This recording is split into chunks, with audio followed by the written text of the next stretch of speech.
الوهاب الحقيقة أعماله بشكل عام فيها زخم جميل. أنا بعتبره فنان أعماله الفنية ما بتتكررش كتير. أنا كنت بعاصر اللوحة من بدايتها، من أول ما كانت فكرة بالأوت لاين وبالقلم الرصاص لحد ما تمر بجميع المراحل اللي مرت بيها اللوحة. ما شفتش حد بيستخدم الأساليب بتاعته، ما شفتش حد متقن في عمله زيه، ما شفتش حد يعني بيطلع كل اللي في الحياة في اللوحات بتاعته. ما زلنا مع تاريخ فني ومشوار طويل حافل بالإبداع، له مدرسته الخاصة وأسلوبه المميز الذي لا يضاهيه فيه غيره. فعندما ننظر إلى أعماله نعتقد أنها أعمال زيتية مليئة بالتفاصيل الكثيرة، ولكن لا ندرك أن هذه الأعمال الرائعة ليست إلا من قصاصات أوراق الجرايد والمجلات. لوحاته مفعمة بالتفاصيل، تارة تراها تميل إلى السريالية، وتارة تميل إلى التأثيرية، وتارة يميل إلى التجريبية، وتارة تميل إلى التكعيبية، ولكن بصمته وأسلوبه يتواجدان بقوة في جميع أعماله التي تعبر عن تاريخ طويل من الذاكرة البصرية التي يتمتع فيها وبها الفنان أحمد عبد الوهاب يونس. مش مجرد انه بيضع قصاصة ورق، لا، بيضع قصاصة ورق وهو يعلم ان هناك بقعة ضوء جايه لي من اليمين او اليسار.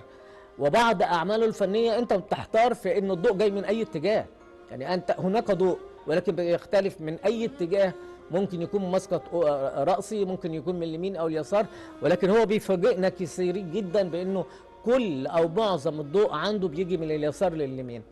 فاحمد عبد الوهاب مدرسه خاصه، يعني انا بقول الكلام ده على مسؤوليتي كناقد فني ومتخصص، دي مدرسه خاصه مش موجوده في الشرق الاوسط كله. الكولاج متعارف عليه في مصر هو لزق صور داخل لوحه، لكن وليس لا تحمل اي سمه تعبيريه. احمد عبد الوهاب بيوظف العمل الفني بقيمه تعبيريه. في لوحه جماليه، في لوحه تعبيريه جماليه، وفي لوحه بتعبر بها بس، يعني في موضوع بتعبر بيه، زي الزلزال مثلا. انت شفت الزلزال ايه اللي حصل فيه؟ بيوت وقعت، ناس ماتت، ناس اتشردت، يعني الموضوع غني ان انت تطلع منه، تاثرت بيه فبتطلعه في لوحه. انت شفت منظر طبيعي، عجبك الالوان، الانسجام بتاع الالوان، السماء، الجبال، الارضيه اللي ناس عايشه. لو شفت البيت الحي الشعبي، البيوت الحلوه بتكويناتها بشارعها بناسها، فانت بتنفعل بالحاجات دي فبتطلعها في اللوحه. فكل لوحه وليها مضمونها. في لوحه عن الرزق، يعني لوحه مثلا انا عندي هنا واحد قاعد بيفكر قدامه سمكه واحده وعنده هموم تانية، والسمكه دي هتقضي مين ولا هتقضي ايه ولا هتعمل ايه، هو ده اللي اصطادها بس الواحد، هتكفي مين، وسمكه واحده هتعمل ايه. ففي مواضيع، كل موضوع بيختلف عن التاني. التكوينات اللي موجوده بالدقه دي بشوف ان هي الحقيقه عامله دراما بشكل مختلف. طبعا دقه التوظيف في الموضوع، او ان هو يستخدم كمان بعض الماتيريالز المختلفه غير الورق. بعض اللوحات فيها تكنيكس مختلفه، وده طبعا يعني شايفاه طبعا عامل ثراء للاعمال، وعامل بصمه مختلفه كفنان. الناس كلها بتحبه جدا، بتحترمه على المستوى الشخصي. هو انسان اصلا يعني من اسمه يتحب، وكشخصيه متواضع جدا مع الناس كلها اللي حواليه بتحبه بتقدره. بس انا شايف ان هو مش واخد حقه كفنان، مش واخد حقه في الدوله عموما. اي فنان بيروح اي منطقه يقعد فيها شويه، حتى لازم تاثر لو بلوحه او باتنين، متغيرات لازم على طول موجوده من هنا، لانك مش هتفضل في الحاره المصريه على طول، مش هينفع طبعا. ممكن تتاثر بخان الخليلي غير الحاره الشعبيه، ممكن تتاثر بحته اوروبيه، ممكن تتاثر بكنيسه، بجامع، البورتريهات الوشوش غير الثانيه، يعني ممكن واحده ست كبيره قوي تتاثر بيها وتيجي ترسمها، ممكن تتاثر براجل كبير، ممكن تتاثر بحيوان. فطول ما انت يعني عايش في وسط الجو ده كله، فلازم تتاثر بالمفردات اللي هي حواليك. بعصر اللوحه من وهي لسه بالقلم الرصاص، وان هي بدا فيها جزء وطورها، واحيانا بيركب الاوراق بتاعته وما يعجبوش فيفكها تاني ويعيدها تاني وياخد راي مره واثنين وثلاثه كده احسن ولا لا. طيب لو لغيت الجزء ده وحطيت طبعا انا مش دارسه فن، لكن هو بياخد رايي كمتذوقه او انسانه عاشت مع فنان سنين فبقى ليها راي في الفن. بس فممكن هو انا اعدل اقول له لا الحته دي لو كانت كده افضل، فيفضل يحط ويشيل ويقول برؤيته هو لحد ما هو يبقى مرتاح لها. واحيانا تيجي في دماغه الساعه 2 3 بالليل وهو نايم ان لا الحته دي ما كانتش حلوه، فانا لازم اعدلها تاني، انا لازم احط لها كذا، ويفضل يحط ويشيل لحد ما يكون راضي عنها.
سافر الفنان أحمد عبد الوهاب إلى العديد من دول العالم مثل ألمانيا والنمسا ويوغوسلافيا وتركيا والسعودية وسوريا، وكانت لكل هذه الأسفار وكثرة الترحال كان لهما الدور الأكبر في ثراء الذاكرة البصرية، مما جعل جميع أعماله متأثرة بما شاهده في هذه الدول. وقد كون هذا عند عبد الوهاب مخزونا بصريا ثريا استوحى منه أسلوبه الخاص، فلوحاته نجد فيها الاهتمام بالظل والنور وكثرة التفاصيل مع الاهتمام بالموضوع الأساسي للوحة. فرغم تأثره بفان جوخ وسلفادور دالي وبيكاسو، إلا أنه يتميز بأسلوبه هو وشخصيته التي تكونت لديه من تراكمات عديدة بصرية ثرية نتجت من تعدد الأسفار ومشاهدته للعديد من المعارض والمتاحف الفنية المحلية والعالمية. واستطاع أحمد عبد الوهاب الفنان التشكيلي أن يذهب بفن الكولاج إلى مكان آخر، فمن المعروف أن فن الكولاج هو تكنيك يقوم على تجميع أشكال مختلفة لتكوين عمل فني جديد، وتمت تسميته من قبل الفنان بابلو بيكاسو الإسباني وجورج باراك الفرنسي. قعدت في اول ما طلعت رحت السعوديه، قعدت الاول 4 سنين، وبعد كده قعدت 8 سنين، وبعد كده رحت الرياض 8 سنين. من خلال بعد كده في خلال الحاجات ديت سافرت، رحت المانيا اكتر من مره، رحت في الاجازات رحت النمسا، يوغوسلافيا، بس كان ترانزيت يومين 3. ويعني المخزون البصري برضك كدول اوروبيه اثر فيها شويه من ناحيه الايه؟ الطبيعه غنيه بالالوان، الخضره بدرجاتها، السماء، الجبال مختلفه شويه عن عندنا، يعني طبيعه الجو غير عندنا غير. فبقى عندك مخزون، يعني انت لو انت راكب قطر وماشي كل قاعد انا بتفرج على الجبال، على الالوان، على الخضره، الجبال عامله ازاي، ده شكل ازاي، درجه اللون في الغروب ازاي، الصبح القوي ازاي، الخضره عامله ازاي، الكوخ، البيوت اللي هي غير ده خالص. فدي اتاثرت بها شويه. من 1923 من بدات السرياليه في فرنسا، لو كان سلفادور دالي عايش لدلوقتي كان غير منطق السرياليه بعد ما شاف الشغل والتكنيك العالي لاحمد عبد الوهاب. من 1923 ل 2023 هناك اكثر من 100 سنه السرياليه كانت تغير مانيفستو السرياليه، لانه بيطلقوا عليه المانيفستو، كانت تغير سلفادور دالي، لان احمد عبد الوهاب اثبت تغيير جذري في مفهوم السريالي التعبيري عن طريق استخدام خامه غير متداوله. المرح عنده مشروب بمسحة من الحزن، اللي هو بيمثل برضو فكرة حتى في لحظة المرح، فهو دايما بيدور على كيفية الخروج. الجميل انه في خضم كل الصراعات اللي موجودة وبنلاحظها في اللوحات والمعاناة اللي موجودة من دراما ومواقف، بنلاقي دايما ملمح لفكرة الأمل وملمح لفكرة الضوء في اللوحات. الكولاج كده عايز الورق يبقى مش باين البدايه من النهايه، كله داخل في بعضه عشان يديني الاخر اللوحه المتكامله. فانا بقول لهم جرب، هات ورق كتير، اقعد جرب، اتفرج على لوحات فنانين زيك، النت مليان، وهات ورقك واقعد اشتغل، بس يكون في صبر وفي فكر، مش موضوع ان انت عايز تقص صوره كامله وتحطها وتلزق، لا، الكولاج مش كده خالص. اهم عوامل نجاحه حبه الشديد قوي للفن. يعني هو بيحب الفن، هو معشوقه الاول في الحياه. يعني الفن ممكن يغنيه عن اي حاجه في الحياه.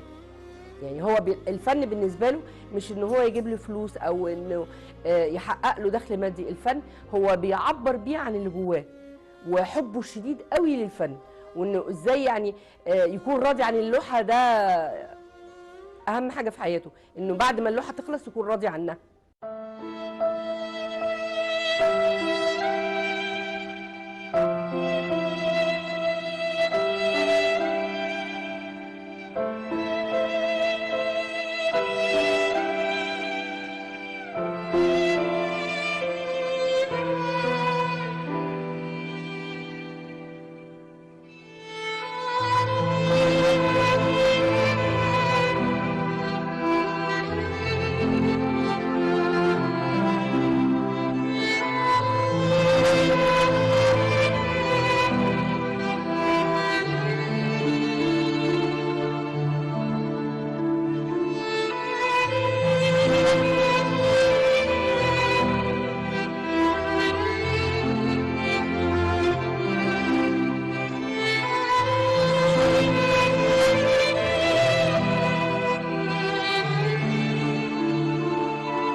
قال عنه الكاتب الصحفي عبد الستار حتيتة: الفنان أحمد عبد الوهاب يونس يمثل آلام العالم الثالث في صور وأشكال مختلفة امتزج فيها الواقع بالخيال وتفوح منها رائحة التاريخ القديم.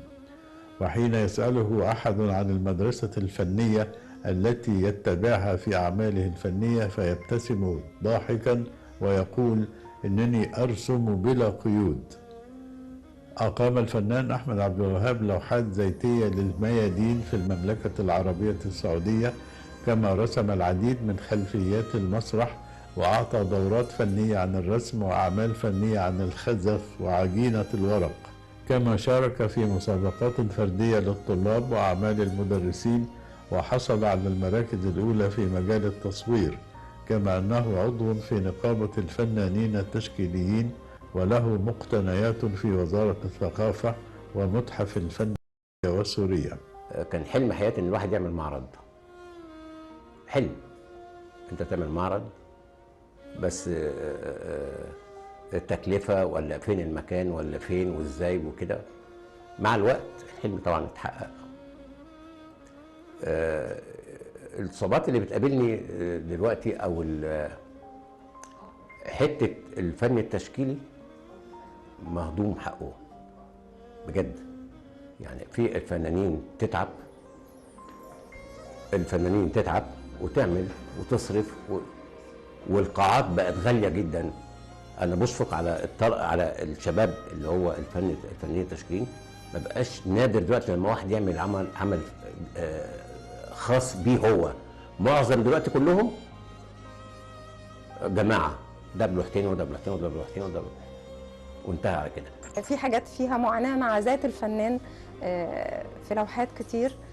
فكرة الخروج، يعني اللوحة هو يعني مغلقة مش مغلقة، يعني اللوحة تكوينها مظبوط ودقيق جدا، فيها اتزان كامل جدا. واحيانا بنحس ان هو كأنه البورتريهات اللي موجودة مخنوقة جوه الجدار دي كأنها عاوزة تخرج تكسر الإطار ده وتخرج بره. فده برضو من الحاجات اللي لاحظتها في أعمال كتيرة للفنان، ودي برضو من الحاجات المتميزة جدا في شغله. أهم عوامل نجاح الفنان أسلوبه وله رؤية. أي فنان يفصل عن فنان آخر هو إيه؟ الرؤية، إنه عنده فكرة بيطبقها، رؤية جديدة، أسلوب خاص بيه. يعني أنا لو شفت الأعمال الفنية بتاعت الفنان أحمد عبد الوهاب في أي معرض مش موقع عليها، هعرف إن ده أحمد عبد الوهاب. هو ده قيمة الفنان، إنك تتعرف عليه بدون توقيعه، بدون إنك تعرف اللوحة دي بتاعت مين. مجرد ما تبصوا زي فان جوخ، اللوحة اللي ورايا بتاعت فان جوخ، الحذاء بتاع فان جوخ، مش محتاجة أنا لو مجرد ما أشوفها خلاص حذاء فان جوخ. ليه؟ أسلوب معين. فأحمد فرض أسلوب معين بدون توقيعه، أعرف مباشرة إن هذا هو عمل الفنان أحمد عبد الوهاب.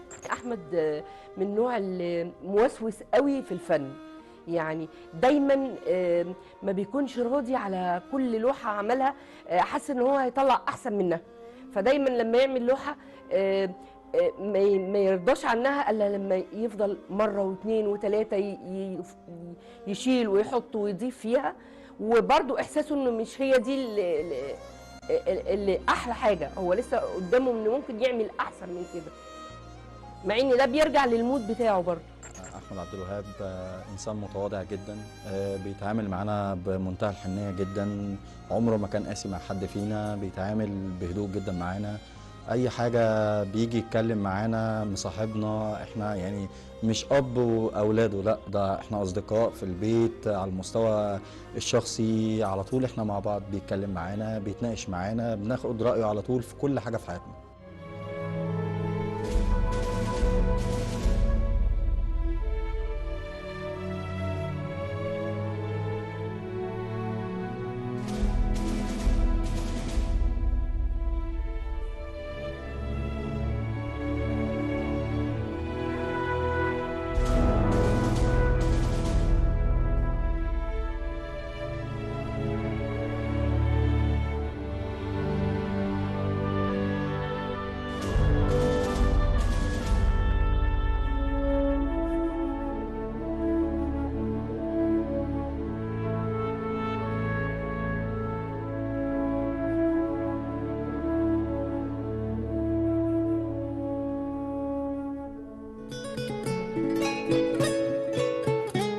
أقام الفنان أحمد عبد الوهاب يونس العديد من المعارض الفنية بأرض المعارض بالقاهرة وأتيليه القاهرة ونقابة الفنانين التشكيليين.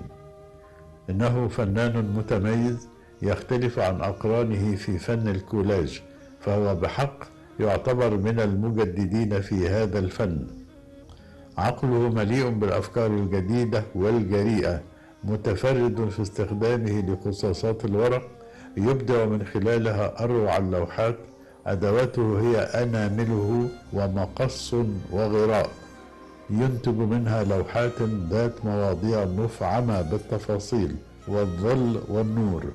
أعمال متميزة ومميزة تمخضت عن خبرات من سنوات عديدة، وخلقت أعمالا متميزة لفنان يحتوي خاطره على أفكار عديدة ومتفردة.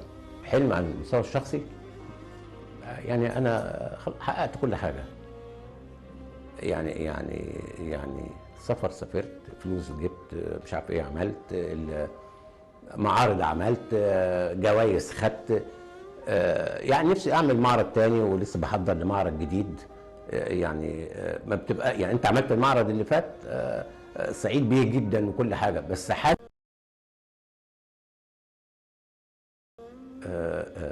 كانت في حاجات فايتاني انا كنت مش واخد بالي منها، مثلا في شغلي، فبدات يعني كل مدى بتبقى مش راضي عن اللوحه، تبقى في اللحظه اللي انت فيها دي هي دي اللوحه.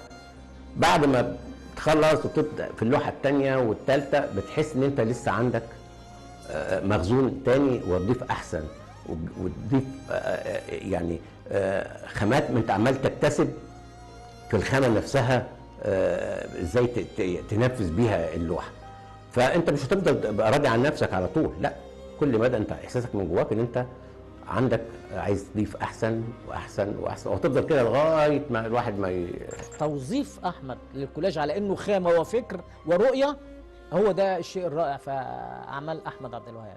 احب اقول له ان شاء الله لو فنك ما كانش واخد فرصته، اتمنى طبعا ان يجي فرصه، يجي يوم ويتشاف اكتر من كده، وانه ياخد ان هو يستحق مكانه احسن من كده. اعماله الفنيه ورايا وفي كل مكان، ولما هتصور معاه في الاتيليه بتاعه هتشوف حسه، الحس الفني بالحاره المصريه والحاله الشعبيه. ولذلك انا اتكلمت في الاول عن منظور، في بعض الاعمال عنده الفنيه هتجد فيها منظور في بيئه شعبيه، مباني وناس وتحركات. الحركه في اعمال احمد عبد الوهاب الجزء ده مهم جدا. الحركه عنده هنا حركه ضوئيه كمان، يعني الضوء بيعمل نوع من الحركه او بنسميها الحراك اللوني. احمد بيعمل حاجه اسمها الحراك اللوني تلمسه، لان معظم اعمال احمد عبد الوهاب هي ملمس، بس ملمس بصري. قوته في الملمس البصري، لو حطيت ايدك هتعرف، لكن جماله انه ملمس بصري استطيع ان استمتع كمتلقي، او عين تجذبني، العمل يجذبني كعين كمتلقي، فاشاهد عمل فني في اطار رائع. هو طبعا فنان عنده تجربة رائعة وهايلة، يعني بتمتاز بزخم الفكرة ووضوحها، بتمتاز فكرة الدراما، تناوله للكولاج تميزه بأنه هو متناوله بشكل مختلف، بيدينا إحساس بشغل الموزاييك والمنمنمات اللي هو فيها دقة شديدة جدا، وهو بيهتم فعلا بالدقة في أعمال وتكوينات كتيرة، ومش بس على مستوى اللوحة في الأحجام المتعارف عليها، لا، خرج من ده بأنه هو بيستخدم برضو يعني أحجام كبيرة.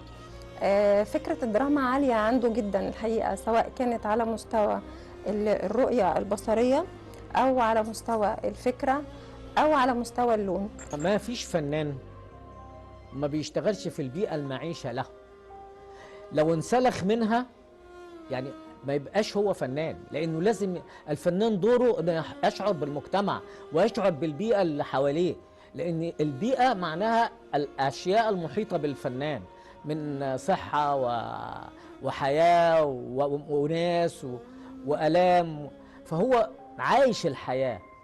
ولذلك لما كان في بعض تردد الكلام اللي أنا سمعته إنه بيرسم لوح أو عامل بعض اللوحات فيها حس أوروبي، دي مجرد تجارب، إنما هي التجربة الحقيقية لأحمد إنه حاسس بمجتمعه، فعشان كده أعماله نابعة من المجتمع اللي هو فيه. كل الكلام اللي بيتقال عن اللوح الأجنبية أو المناظر الأجنبية، هذه كانت تجارب مراحل إلى أن وصل لأسلوبه، ومن هنا أنا بعتبر أنه هو متعايش مع البيئة المعيشة للمجتمع المصري. بشكر يعني اللي وقفوا جنبي بجد، يعني مراتي وولادي وبنتي، تعبتها معايا كتير وانا برسم وانا بقعد اشتغل. الورق كتير كان بيبقى في الارض، تلم بعديها الورق في اكياس وبتاع كتير، بهدلت الشقه كتير طبعا. مراتي طبعا، يعني واحده تانية كانت قالت لي مع لوحك يعني فانا بشكرها وبس، فيعني واخواتي واشكر حضرتك والفضائيه المصريه انها شرفتني، وشرف ليا ان في الاتيليه عندي، ومخرج معد مصور المجموعه كلها. تحية حب وتقدير ولمسة وفاء لمبدع وفنان متميز صاحب تاريخ طويل في الابتكار والتطوير والعطاء. إنه بحق عاشق فن الكولاج، الفنان الدكتور أحمد عبد الوهاب يونس.